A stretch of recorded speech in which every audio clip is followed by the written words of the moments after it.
What's up, YouTube? We're a couple of cunts, we're in the countryside, we're talking about art.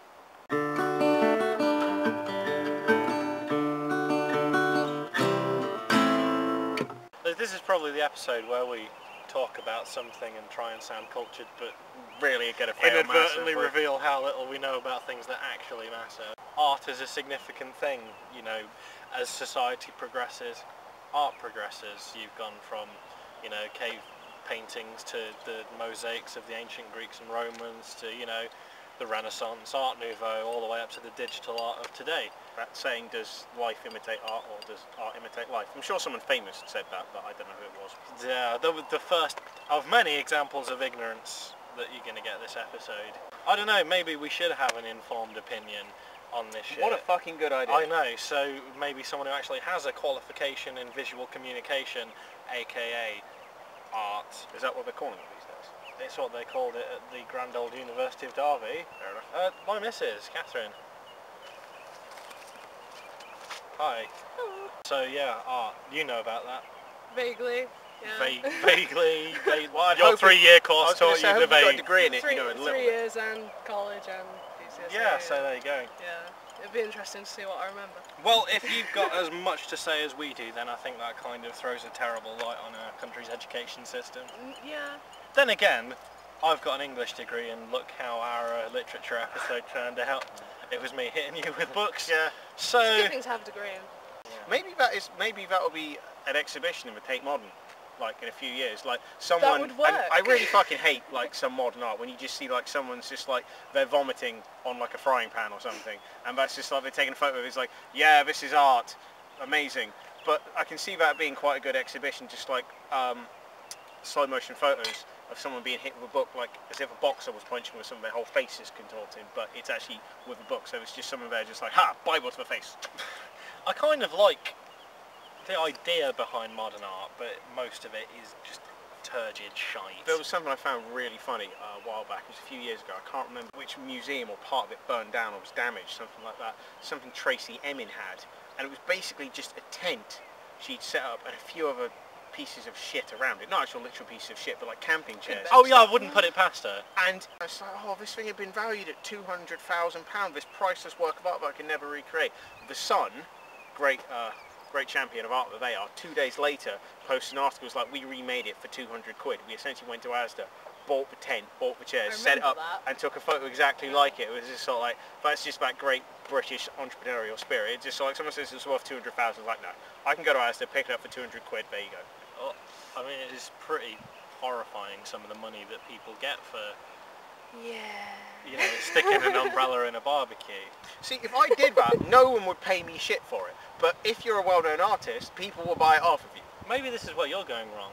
Instead of spending hours doing these impressive paintings and, you know, ink drawings, you should just shit on a canvas and sell that for, you know, upwards of 10 grand.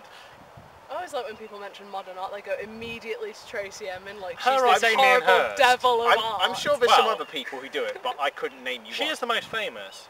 We've established how retarded about art we are, so that's as good as we go. Yeah, it's true. Like, she gets a bad rap because, like, one of the few prominent women in art, and everyone's just like, fuck that bitch. Well, she did. One of them was actually puke, wasn't it? Or I shit. couldn't tell you. I'm sure it was Like, some I'm not a bodily massive fluid. fan of her installation stuff. Her drawings are actually quite good. But you can't really say to people that you like Tracy Emin's work because you just get like... They just imagine a bloody tampon in a teacup. Yeah, one time I was in the Tate Modern and I saw this amazing, I say amazing, video. It was, I can't even remember the name of the guy who did it, but it was basically like an old guy in like boxing gear, and he was like beating up a shelf or something, and then he started having a wank or something. This was a long time ago. It's like secondary school art trip. Here's a guy having a wank. Was he in boxing gloves? Because I imagine Yeah, that yeah. ended the You process see, somewhat. if you saw that anywhere else, that'd just be like, no, this is banned. You stick it in a gallery, someone will do jacking off, suddenly it's on. Yeah, it's not the shoddiest Yeah. porn ever.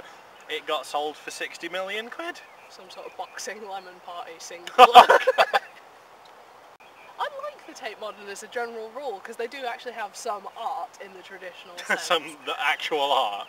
But yeah, the best thing about the Tate Modern is the main sort of warehousey corridor bit. There's always like a massive installation there. The best one was they'd covered the ceiling with like wavy tiles and put like a sort of semicircle of golden light, and it was supposed to be like a sky, and everyone was just like basically chilling, looking at the big mirrors. Like art and sort of optical illusions, one sort of form of art, and maybe using art in the loosest sense, I'm not sure how regarded it is in the artistic community, but those guys who do like those street paintings, those are the amazing. forced perspective ones, or you've probably seen it on Cracked, in one of the numerous, you know, things you won't believe aren't photoshopped, with like words that appear to be hovering in the air, but they're like painted and then stretched out, and if you look at it at the right angle, I mean, to actually have the ingenuity to do that, it's like Neil Buchanan with his big art attacks. He just, you know, you can do that. That's what they were in the Tate Modern, just big art attacks. That was my experience of art and my knowledge of art as a kid. It's Fucking a art good one, attack. yeah. I prefer the sort of traditional art to modern art generally. I couldn't really say, you know, art movements. I know there's like De Stijl and, you know, surrealism and whatever. I think the only thing I can I wouldn't necessarily say the styles I pick up on. The only thing I would probably identify when I see it was simply from it's kind of a feature in heavy metal and some horror. It's Geiger stuff. Yeah. He's one which artist is kind that I of think is quite universal. I kind of surprisingly. cliched, especially in our, you know, circle. Yeah. You know, I mean, between Alien and, you know, the number of bands who've used his artwork, fields of penises and whatnot. Yeah. A friend of mine summed up Geiger in like one word, and I thought it was just absolutely perfect. genitals. Penetration. And it works That's so well. That's better actually. It's like, that's all you need to know. I don't know, if I had to come up with one word to describe Geiger's art, I'd say cybercock. Well, I know that he designed Jonathan Davies' mic stand. Yeah, because he's a Korn fan. I know. Like, well, there's he's no actually- accounting for taste. Yeah. But, you know, that is a bitchin' mic stand. Yeah. Of, you know... And he gets to like grope some titties while he's singing. Which is always a plus. I don't know if it says something about me as a person, but most of the artists I like are in that sort of dark, disturbing sort of, that's their style. They do sort of, you know, challenging and sometimes quite frightening things. I'm thinking of people like Derek Hess, you know, Gustave Doré, Hieronymus Bosch, do a lot of very creepy, weird paintings, which appeals to a creepy, weird person such as myself. Also, the Scream. Yeah. As you know, cliched as that is, that's a pretty awesome, you know, piece of art. Basically, he was like, you see the deck on the screen. I always thought of it as a bridge, but yes. Yeah, it's like a deck or a pier or something, and he like had a bit of a moment where like he had like a fucked up face or something, and he saw like the sky as red, and it like really fucked him up, so he did like a painting of it. Was he tripping balls? Must have been was he tripping having a balls. motherfucker? Probably, I don't know. Some of the shit Dali did, for instance, he must have been pilling off his tits. Check out any stuff from the Fauve movement. It's basically like normal stuff like, oh, here's a bitch, but she's pink and like green and shit, and she's just like, oh, what? Also, he's not just an artist, he's so much more than that, but Da Vinci, just the amount of shit that guy used to do, would just sort of like sit there and just like, it's like, I'm going to invent something today, I know, I'll just draw a helicopter and then go home and make one. So like, He was like the Tony Stark of his He day. was just sort of like, motherfucker was crazy. Yeah, he was MacGyvering shit all over the place. And, you know, like what, 500, 600 years ago? Utterly mental bastard. In 50 to 100 years, what art from today is going to be viewed like that? Because you think of the guys, you think of Picasso, you know, Dali, Van Gogh, all those artists who we consider legendary now, and think, how many of those, or people that you would think of that calibre are working today? I mean, what's the outlet for that? I mean, now we've got all these other mediums. Art, in the most traditional sense, has become less of a thing. Certainly, it's, you know, as with a lot of things, it's a lot more digital these days. You know, the stuff you can remember. And especially as well, I think a lot of the stuff you remember these days is like stuff in advertising as well. Yeah. Well, I mean, most of the art that I appreciate these days is in comics.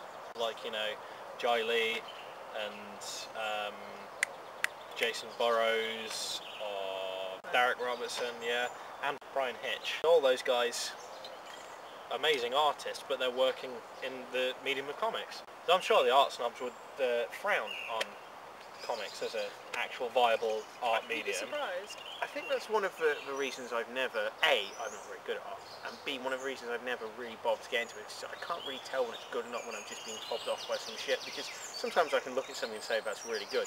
Other times you're just looking at it and you watch a bunch of people look at it, you kind of think it's a bit like the Emperor's New Clothes sort of thing. Sort of like, are these people for real, or do they not realise this is shit?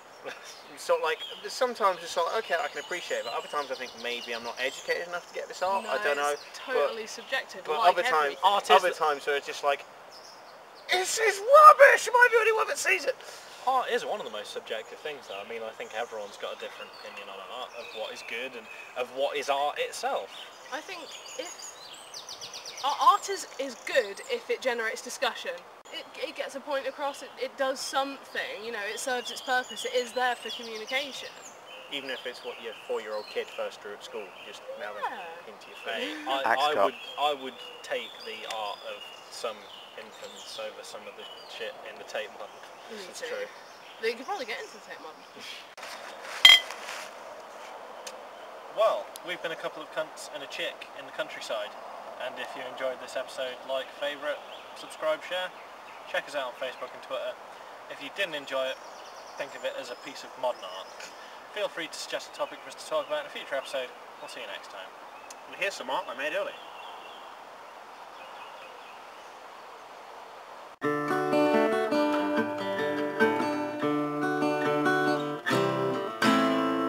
If it costs, like, you know, several £1,000 to do this in some fancy studio somewhere, it's art. If it just, you know, a couple of slappers and it's round the road from you, then it's porn.